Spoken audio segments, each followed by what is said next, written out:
CBC. 637.4K followers.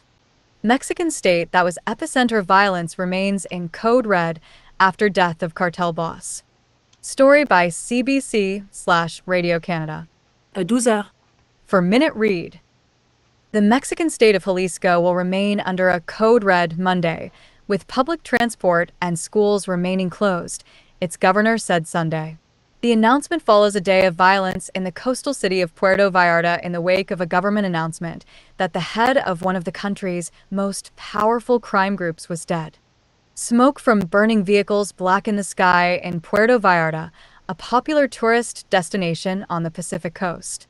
Similar scenes played out in Guadalajara, the capital of Jalisco, and across several states on Sunday morning. Several airlines canceled flights to and from Puerto Vallarta. Some flights already in the air turned around before reaching the city. Governor Pablo Lemus Navarro issued a video statement announcing the continuation of the state's state of emergency, saying he expected things to get back to normal in the coming days. "What we have lived today was exceptional," said Lemus Navarro. The state attorney general of Jalisco said in a statement that 25 people had been detained after a day of blockades, fires, and looting. Various types of vehicles were burned at 65 different spots throughout the state, said the Attorney General's office.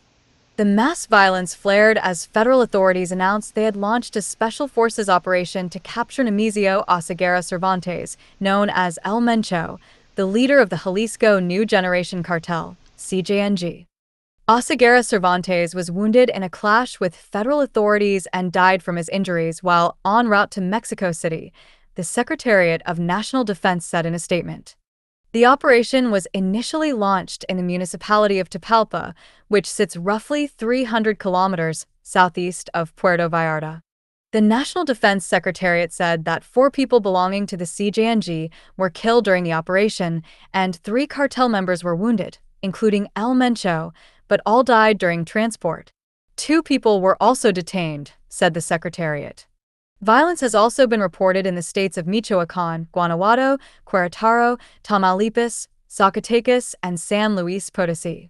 The Attorney General of Michoacan said that 4 people had been killed following 5 confrontations between security forces and armed groups. But the federal government said it was beginning to establish order. The Federal Security Secretariat said in a statement it had cleared out 17 of 21 blockades that were mounted, many with flaming vehicles, throughout the state of Jalisco. Mexican President Claudia Sheinbaum praised the work of the country's security forces.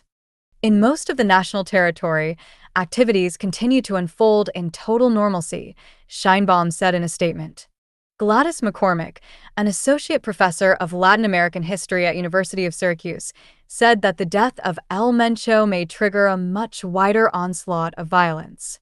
"He was a key leader of one of the most violent criminal groups in Mexico," said McCormick. "As with the captures or killings of other drug cartel kingpins, we are likely to see violence in response to the sudden power vacuum." McCormick said the CJNG is already embroiled in conflict with competing criminal groups, which could also add gasoline to what appears to be a raging fire.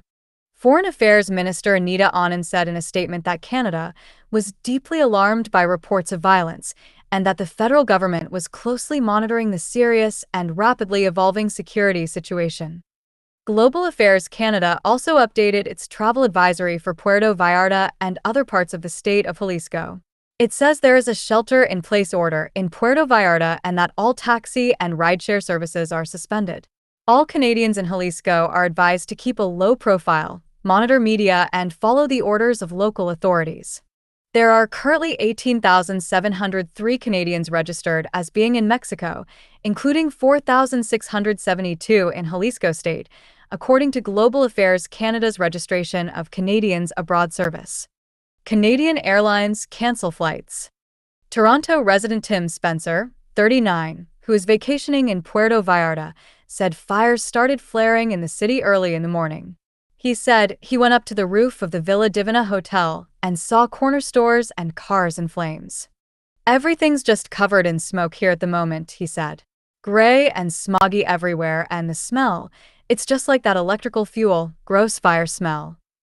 Spencer said his flight to Denver, which would have then taken him to Toronto, was cancelled Sunday morning. I've never really seen anything like this before in my life, so it's a little bit horrific, he said. In a post on social media platform X on Sunday afternoon, Air Canada said, due to an ongoing security situation in Puerto Vallarta impacting its airport, the airline has temporarily suspended operations there today.